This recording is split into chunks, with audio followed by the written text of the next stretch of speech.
This is a True Crime in Real Time update from True Crime Today and the Hidden Killers podcast. I'm Tony Bruschi. The allegations against Sean Diddy Combs have escalated to a level no one saw coming, or at least not this quickly. The iconic music mogul, known for his meteoric rise in the entertainment world, now finds himself accused of masterminding a brazen, rule-breaking communication scheme from behind bars. Prosecutors claim that Diddy has been bending, twisting, and outright breaking prison regulations to ensure his narrative reaches key witnesses.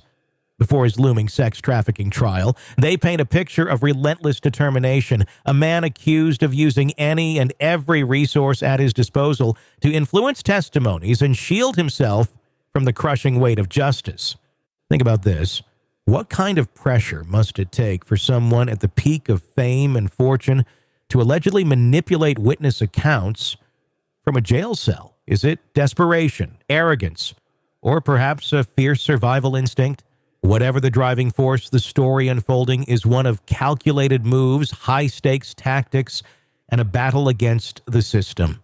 In what sounds almost like a plot twist from a crime thriller, prosecutors allege that Diddy has been using other inmates' phone accounts, circumventing the restrictions imposed on him to contact people not on his approved lists, and that's just the start. Court filings reveal that recorded calls tell a story of influence, one where Diddy's family members are allegedly instructed to reach out to potential witnesses, a move that adds another layer to the already complex and high-profile case. The urgency of these claims cannot be overstated. This isn't some run-of-the-mill procedural violation. Prosecutors argue that these communications are part of a relentless effort to taint witness testimony. Imagine the implications if true. A man accused of heinous crimes allegedly using covert methods to silence or shape the voices that might condemn him. As they delve into the mechanics of his alleged operation, each detail heightens the drama. A drama unfolding in the real world with real consequences. Denied bail time, and again, Diddy's legal team is scrambling. Their latest attempt to free him, a staggering $50 million bail proposal with constant security surveillance and house arrest, was quickly countered by the prosecution. They aren't budging, arguing that the risks he poses go beyond any control measure, and Diddy, they claim, has shown a frightening ability to get others to do his bidding, whether they're family members or fellow inmates. The defense is left with a grueling challenge. Lawyer Alexandra Shapiro, fighting tooth and nail for her client, argues that the conditions at the Metropolitan Detention Center in Brooklyn are crippling Diddy's ability to mount a proper defense. Frequent lockdowns, pen confiscations, and a lack of access to critical materials are, she insists, depriving him of his constitutional rights. Diddy's preparation, Shapiro says, is obstructed by an environment that is not just harsh, but actively working against him. As prosecutors respond, the courtroom battle lines are clear, and neither side is willing to give an inch. The accusations don't stop there. Prosecutors claim Diddy's influence isn't confined to prison walls.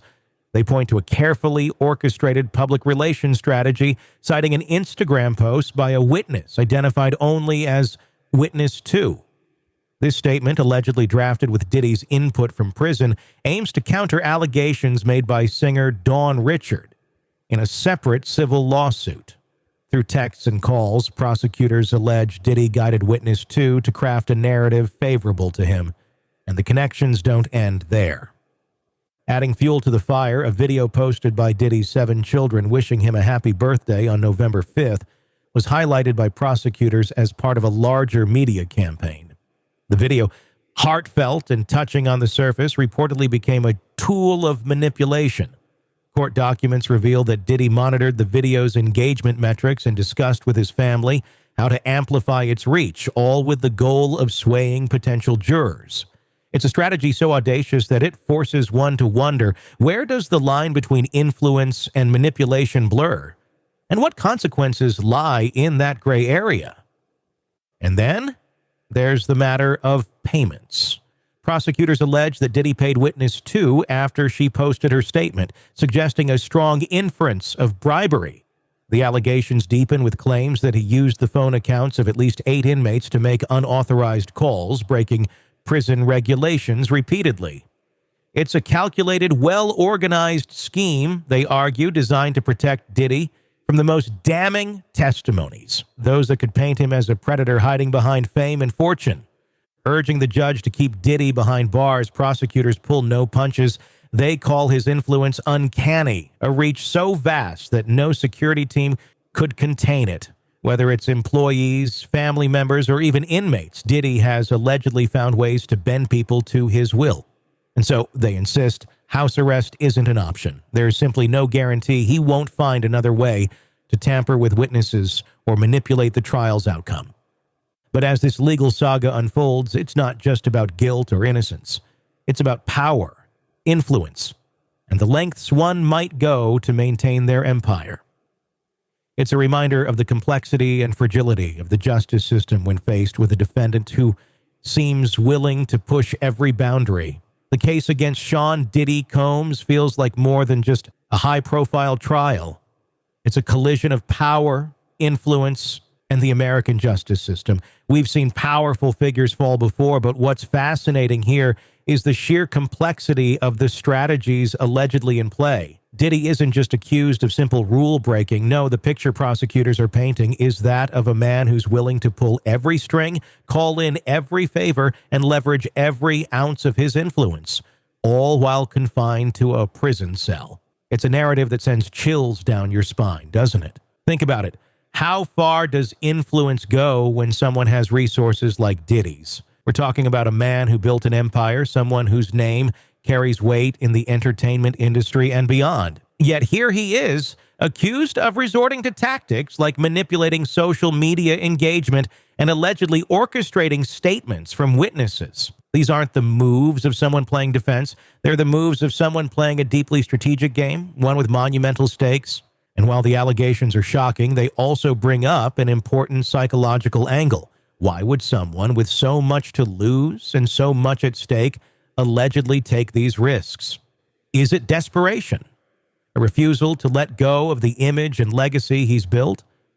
Or is it a belief that his influence can shield him from even the harshest of accusations?